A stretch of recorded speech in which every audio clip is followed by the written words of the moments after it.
नेताओं के द्वारा कई बार गलत टिप्पणी कर दी जाती है, गलत कदम उठा लिए जाते हैं और ऐसा ही कुछ हुआ अभी हाल ही में। बीजेपी के कुछ प्रवक्ताओं ने गलत टिप्पणी कर दी और वेंकैया नायडू गए हुए थे बायलैटरल रिलेशनशिप निभाने के लिए खाड़ी देशों में। तो खाड़ी देशों में ही उनके जो है विरोध की थोड़ा आवाज़ उठी। साथ ही इंटरनेट पे ट्रेंड किया बायकॉट इंडिया प्रोडक्ट। तो इंडिया के प्रोडक्ट का जो है बॉयकॉट किया जाए, ऐसी जो है मांग उठ रही थी। कहाँ? खाड़ी देश, मैं आपको एग्जैक्ट लोकेशन बताता हूँ, वो ये है खाड़ी देश, पर्शियन गल्फ, यानी कि जो गल्फ़ कंट्रीज़ जो कहलाती हैं वो इसके चारों ओर की जो कंट्रीज़ हैं उनको कहते हैं। उसमें क्या क्या आते हैं? तो पहला नाम जो द मोस्ट फेमस, ओमान। ये जो हैं ओमान, यूएई, कतर, बहरीन। तो Oman, UAE, Qatar, Bahrain and the most famous जिसकी राजधानी है रियाद, सऊदी अरेबिया। और जहाँ है मक्का और मदीना जैसे पवित्र स्थल, और साथ ही इसमें ईरान और इराक भी शामिल होते हैं खाड़ी देशों में। तो ये जो क्षेत्र है ये पूरा पर्शियन गल्फ़ के चारों ओर का, जिसको हम खाड़ी देश कहते हैं, यहाँ पास अभी हैशटैग चला इंडिया प्रोडक्ट को बायकॉट करो। देखिए, आपको ये जानकर आश्चर्य होगा कि ये जो गल्फ़ कंट्रीज़ हैं, यानी कि जो हमारी पर्शियन गल्फ़ के चारों ओर की जो कंट्रीज़ है, यहाँ पास करीब 70 लाख लोग रहते हैं इंडिया के। 70 मिलियंस लोग रहते हैं और ये जो है करीब करीब हमारे यहाँ 70 बिलियन डॉलर इतना रेमिटेंस भेजते हैं, यानी कि इतना पैसा भेजते हैं यहाँ रहने वाले जो भारतीय हैं। साथ ही ये इकोनॉमिक, तो आपको इकोनॉमिक रेलेवेंस आपको यहाँ से पता चलेगा कि कितने ये इम्पोर्टेंस है हमारे लिए। साथ ही नॉट ओनली ये हमारी इकोनॉमी के तौर पे इम्पोर्टेंट है, सांस्कृतिक, यानी कि हमारे जो भारतीय मुसलमान हैं वो बहुत ज़्यादा जुड़ाव महसूस करते हैं इन देशों के साथ, क्योंकि यहाँ पास जो है अरब में आपको पता होना चाहिए कि द मोस्ट फेमस और पवित्र स्थलों में से एक जिन्हें बोला जाता है मक्का, ये इसकी एग्जैक्ट लोकेशन है मक्का की, ये मक्का और ये मदीना। तो मक्का और मदीना क्योंकि बहुत ज़्यादा फेमस स्थल है, इसीलिए यहाँ पास जो है जुड़ाव महसूस करता है। मक्का आपको पता है कि यहाँ पास पैगंबर हज़रत मोहम्मद साहब का जन्म हुआ था, और जब मोहम्मद साहब जो है वह किसी कारणवश उन्हें जब ये छोड़ना पड़ा तो वो मदीना की ओर चले गए थे। इन्होंने छोड़ा था, उसी को कहते हैं हम लोग हिजरी संवत। इसी समय से ना चालू होता है, क्या? हिजरी संवत चालू होता है। तो ये जो था मोहम्मद साहब जिनका जन्म हुआ था कहाँ? मक्का में 570 ईस्वी में हुआ था। काफ़ी ज़्यादा कल्चरल रिलेशन भी भारत के बहुत ज़्यादा अच्छे हैं यहाँ से। 570 ईस्वी में पैगंबर साहब का जन्म होता है मक्का में। कुरैश के बानो, ये हासिम वंश है वहाँ का, वहाँ पास उनका जन्म होता है। क्योंकि बचपन से माता पिता थे नहीं, तो ये अपने जो है रिलेटिव्स के यहाँ जो है इनका पालन पोषण हुआ। और उसके बाद चाचा जी के कहने पर खदीजा नामक एक महिला थी, उनके साथ इनका विवाह हो जाता है। और क्योंकि खदीजा जो थी, क्योंकि ये काफ़ी बिज़नेस वूमेन थी, तो इनका बिज़नेस काफ़ी ज़्यादा फैला हुआ था, इसके कारण जो है वह इनका बिज़नेस संभालते हैं पैगंबर साहब। तो मोहम्मद साहब जब इनका बिज़नेस संभालते हैं तो वो दिन दोगुनी रात चौगुनी ऐसा बिज़नेस जो है वह ग्रोथ करता है। लेकिन आपको पता है कि केवल जो है वह आर्थिक उन्नति किसी भी व्यक्ति के लिए इम्पोर्टेंस नहीं रखती है, मन की शांति के लिए आध्यात्मिक स्पिरिचुअल होना भी बहुत ज़्यादा ज़रूरी है। और ऐसा ही कुछ हुआ मोहम्मद साहब के साथ। तो 40 की एज जब इनकी हो जाती है तो ये काफ़ी ज़्यादा चिंतनशील हो जाते हैं, काफ़ी ज़्यादा थॉट्स आने लगते हैं इनको। और चिंतनशील होने के बाद ये जो है एक हीरा नामक गुफ़ा रहती है यहीं सऊदी अरब में, तो हीरा नामक गुफ़ा में एकांत में रहने लगते हैं। एकांत में रहते हैं हीरा नामक गुफ़ा में। बाबा जब सोते रहते हैं तो इन्हें जो है देवदूत गैब्रियल, देवदूत कौन? गैब्रियल। ये गैब्रियल जो है इनके सपने में आते हैं और इन्हें जो है वह ज्ञान देते हैं, यानी कि समथिंग काइंड ऑफ, आप समझ सकते हैं इसको, एनलाइटनमेंट। तो बाबा को जो है एनलाइटनमेंट हुआ, मोहम्मद साहब को एनलाइटनमेंट हुआ ये हीरा नामक गुफ़ा में।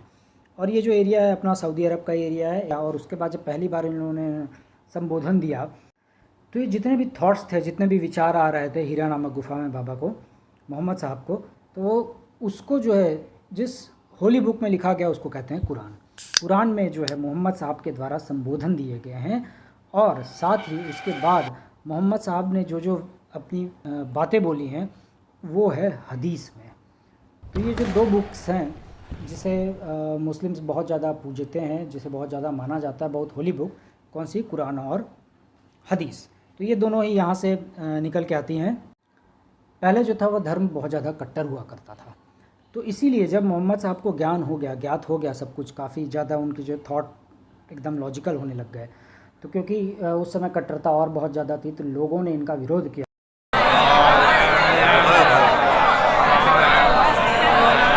खुद कुरैश जो थे उन्होंने इनका विरोध किया। और यहाँ पास पहले से कौन रह रहे थे, तो यहूदी रह रहे थे, उन्होंने भी इनका विरोध किया। हालांकि इनके जो चाहने वाले थे वो बहुत ज़्यादा मात्रा में मक्का से मदीना जा चुके थे पहले ही। इनके जो अनुयायी थे, जो इनको फॉलो करने वाले थे, वो पहले ही जा चुके थे मक्का से मदीना।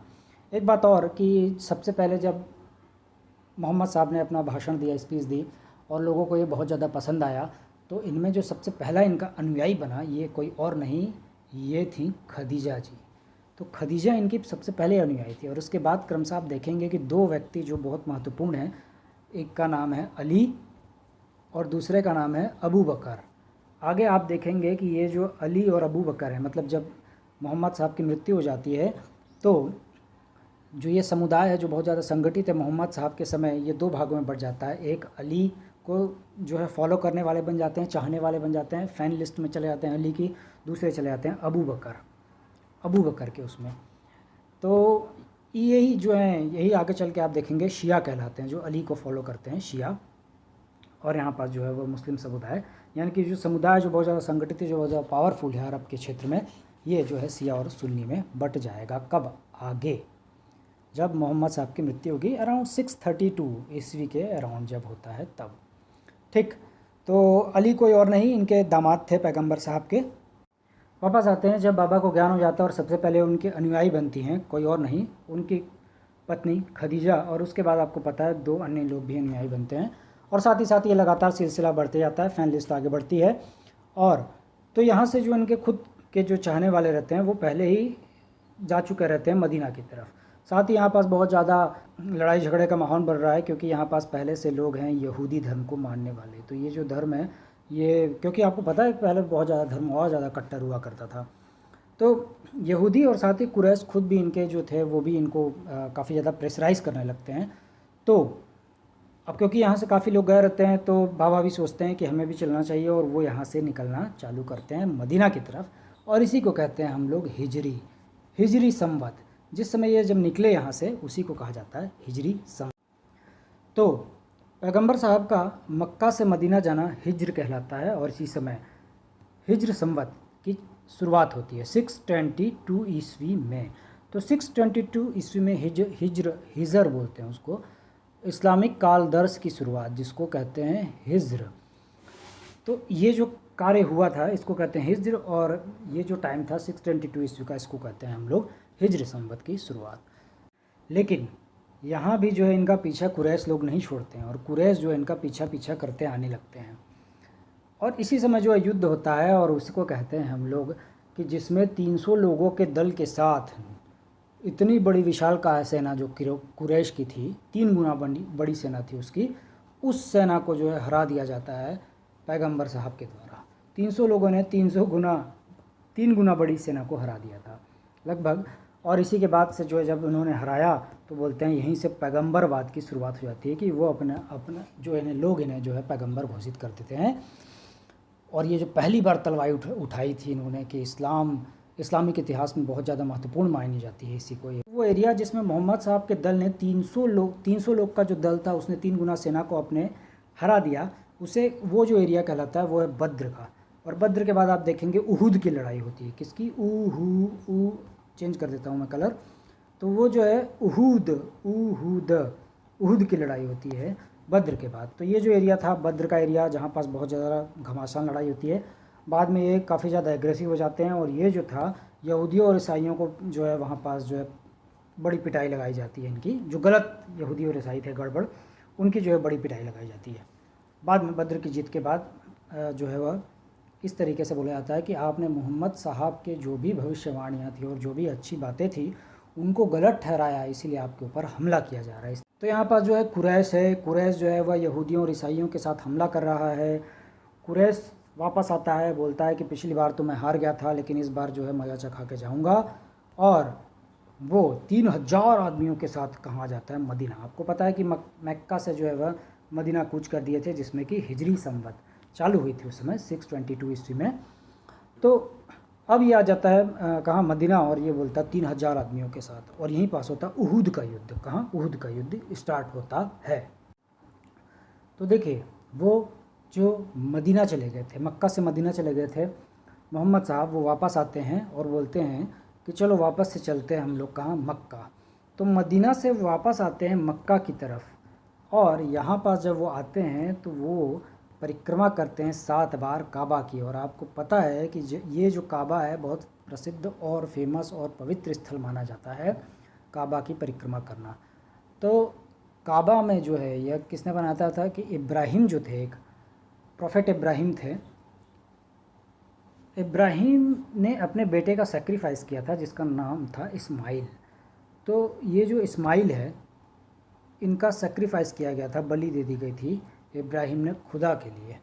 और अल्लाह जो है वह खुश हुआ और उसने बोला था कि आप एक घर बनाइए मेरा धरती पर, अर्थ पर, और उसी को कहते हैं हम लोग काबा।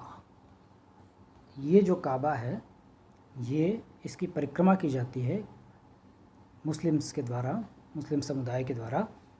तो ये किसने बनवाया था तो बताते हैं इब्राहिम, प्रोफेट इब्राहिम है ये, इन्होंने बनाया। तो इसी की जो है परिक्रमा कर की जाती है। वापस जब आते हैं मोहम्मद साहब और इसकी परिक्रमा करते हैं वो 7 बार। तो इसके बाद आप देखेंगे धीरे धीरे यहाँ की जितनी भी जनजातियाँ जो थी, जितनी भी ट्राइब्स थी, ये पैगंबर साहब की अधीनता को स्वीकार कर लेती हैं और उनके जो वचन दिए गए थे, जो उन्होंने ज्ञान दी थी, शिक्षा दी थी, उसको भी स्वीकार कर लेती है। तो आप जानते हैं कि ईसाई और यहूदी धर्म से बहुत ज़्यादा संघर्ष करना पड़ा था, तो इसलिए यह दोनों ही धर्मों से अपनी दूरी बना लेता है और अपने कुछ नियम कानून जो है वह लागू किए जाते हैं। जैसे एग्जाम्पल के तौर पर एक सबसे जो पवित्र महीना बोला जाता है उसे कहते हैं हम लोग, आप सभी जानते हैं कि वो कौन सा है, रमज़ान का पवित्र महीना। तो ये सबसे पहला पवित्र महीना घोषित किया जाता है। एक विश्राम दिवस के तौर पर रखा जाता है शुक्रवार को, इसे एक विश्राम दिवस के तौर पर रखा जाता है। और तीसरी जो महत्वपूर्ण बात है कि सभी जो मुस्लिम्स हैं, मुस्लिम समुदाय हैं, उनको प्रार्थना करनी है। किस तरफ मुँह रखकर प्रार्थना करनी है तो जहाँ किबला है, प्रार्थना के दौरान किस तरफ मुँह रखना, तो किबला, किबला एक दिशा है, किबला मतलब दिशा, ये डायरेक्शन, दिशा को बोलती हैं। तो ये किधर रहना चाहिए, तो ये काबा की तरफ रहना चाहिए, मक्का मदीना वाला जो एरिया है उस तरफ होना चाहिए फेस, तो उसी तरफ जो है वह नमाज अदा की जाती है। तीन बात यह है कि सबसे जो आखिरी प्रोफेट घोषित किए गए थे वो थे मोहम्मद साहब। तो अल्लाह के जो अंतिम दूत रहते हैं वो मोहम्मद साहब हैं। ऐसे 5 सिद्धांत दिए गए जिसमें पहला सिद्धांत है कि अल्लाह के जो अंतिम दूत हैं वो है मोहम्मद साहब, और उन 5 सिद्धांत में पहला सिद्धांत है। दूसरा सिद्धांत कौन सा है कि ईश्वर के अंतिम और अटल शब्द के रूप में कुरान की स्वीकृति। तो कुरान जो है वह ईश्वर का अंतिम और अटल जो लास्ट अंतिम शब्द है वो यही कहलाता है। काबा की ओर मुँह करके दिन में 5 बार नमाज अदा करना चाहिए, ये तीसरा सिद्धांत है। और जो चौथा सिद्धांत है, मुस्लिम समुदाय के लाभ के लिए आपको देना है दान, जिसको कहते हैं ज़कात। क्या कहते हैं? ज़कात। ठीक, लिख देता हूँ मैं यहाँ, ज़कात। तो ये जो है चौथा और अंतिम है, रमज़ान के महीने में उपवास रखना। तो दैट्स ऑल। देखने के लिए बहुत बहुत धन्यवाद। ये थे आपके हज़रत पैगंबर मोहम्मद साहब।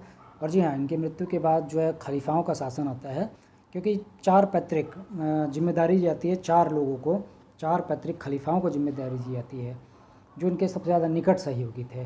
तो इस्लाम की जो पहली दरार थी यहीं पास आपको देखने को मिलती है कि एक कुछ लोग बोलते हैं कि हम जो है दामाद अली के साथ जाएंगे, जो कि आपको पता है कि ये क्या कहलाए, शिया कहलाए। और क्योंकि अली जो, हाँ ऑब्वियसली अली जो इनके दामाद थे, तो सिंपल सी बात है कि इनसे छोटे होंगे पैगंबर मोहम्मद साहब से। क्यों? क्योंकि इनके जो सहयोगी थे पैगंबर मोहम्मद साहब के, इनके जो सहयोगी थे उसमें बहुत ज़्यादा जो उनके साथ हमेशा रहते थे वो थे अबू बकर। तो ये जो है ये हमेशा साथ रहने वाले हैं। अबू बकर हो गया, उमर हो गया, उस्मान हो गया, ये जो थे। तो ये जो भैया सबसे पहले साथ में रह रहे हैं तो इनका नंबर पहले आना चाहिए, ऐसे करके। तो ये जो जूनियर थे अली, तो कुछ लोगों ने ये कहा कि अली के जो हम मानना चाहेंगे उनको कहते हैं शिया, और वो जो अबू बकर को मानते थे वो कहलाए सुन्नी। तो आगे चल के आपको देखेंगे कि अली की जो है मृत्यु हो जाती है, अली की जो है वो मृत्यु हो जाती है कहाँ, तो करबला की धरती पर। आपने बहुत सुना होगा करबला का जो समय आता है, एक शोक का त्यौहार मनाया जाता है, तो यही करबला का त्यौहार शोक का त्यौहार है जिसको कहा जाता है। ठीक, तो मेरे ख्याल से इसे यहीं तक रखते हैं। देखने के लिए बहुत बहुत धन्यवाद। Thank you.